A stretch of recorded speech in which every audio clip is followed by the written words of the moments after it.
Have you ever felt like you're not the one steering the ship in your relationship? It's a sensation that can quietly creep in, subtly shifting the dynamics between partners.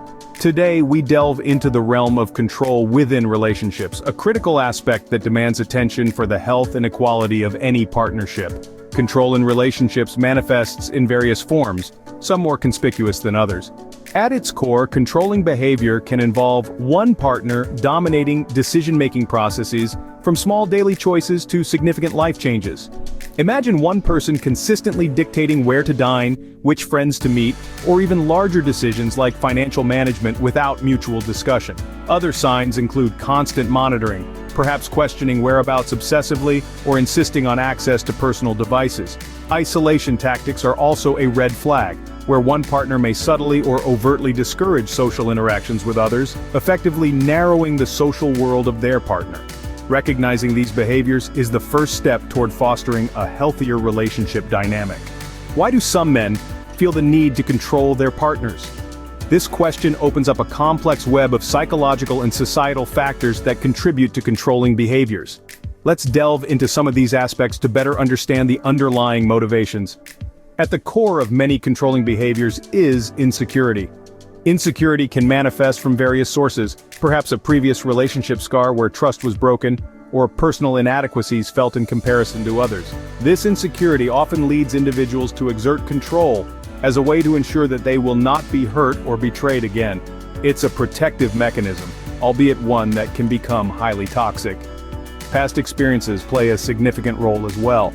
Men who have witnessed controlling relationships, whether through parental figures or previous personal relationships, might unconsciously adopt these behaviors. It's a learned response, mirroring the actions they've seen as a way to handle relationship dynamics, not realizing the negative impact it can have. Societal expectations also weigh in heavily. Many cultures still preach a model of masculinity that equates being a man with being in control.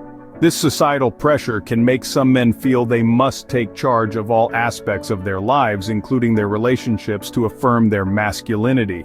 This perceived need to uphold a strong image can lead to the suppression of vulnerabilities and the exertion of control over partners. Moreover, media influences cannot be ignored. Films, TV shows, and advertisements often portray romantic relationships where men take a dominant role. These portrayals can subtly suggest that controlling behavior is not only normal, but desirable. These factors, ranging from personal insecurities and past experiences to societal norms and media portrayals, combine in complex ways to influence behavior. Each factor alone might not lead to controlling behaviors, but together they can create a potent mix. Understanding these reasons can be enlightening, but it's the response to them that defines the future of a relationship. Meet Emily, who found herself gradually losing touch with her friends because of Mark's subtle demands. Emily and Mark seemed like the quintessential couple at first, sharing interests and dreams. However, the dynamics subtly shifted as Mark began to display signs of controlling behavior. It began innocently enough, with Mark suggesting what Emily might wear to a party. Initially, Emily appreciated the attention, but soon, these suggestions became expectations. Mark's preferences started dictating not just what Emily wore, but also how she styled her hair, and which accessories she chose. "It's just that you look better this way," Mark would say, framing his control as concern. The control seeped into other areas of Emily's life.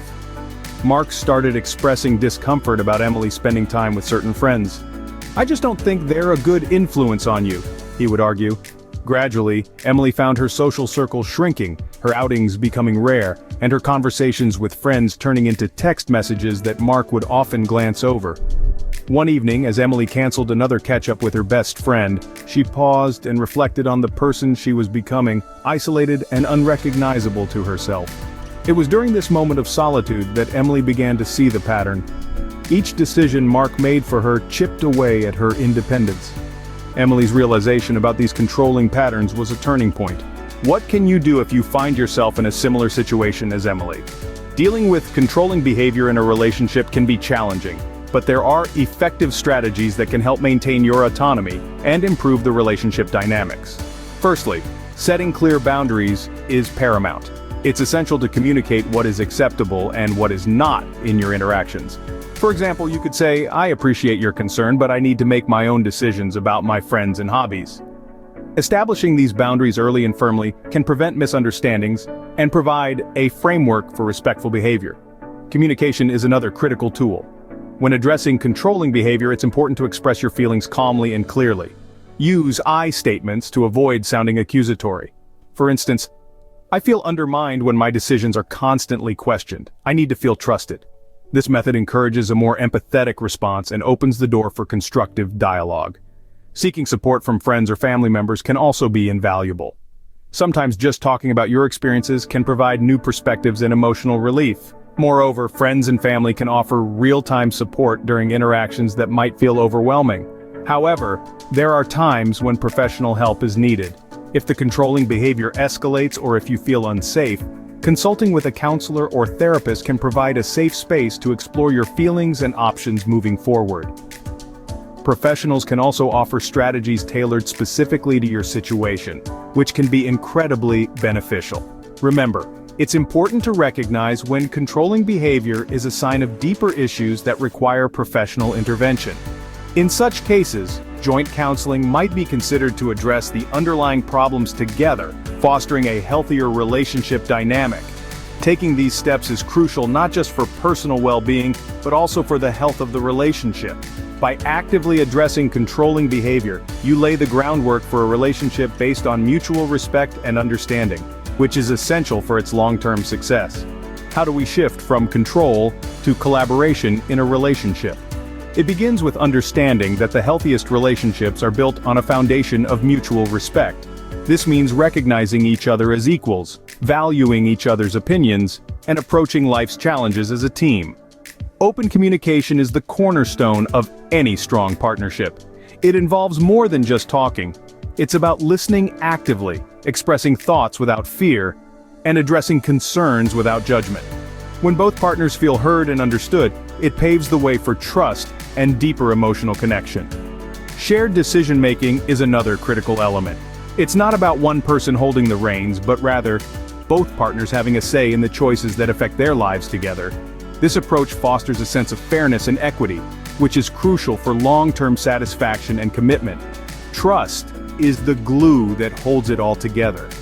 Without trust, even the smallest issues can turn into monumental challenges.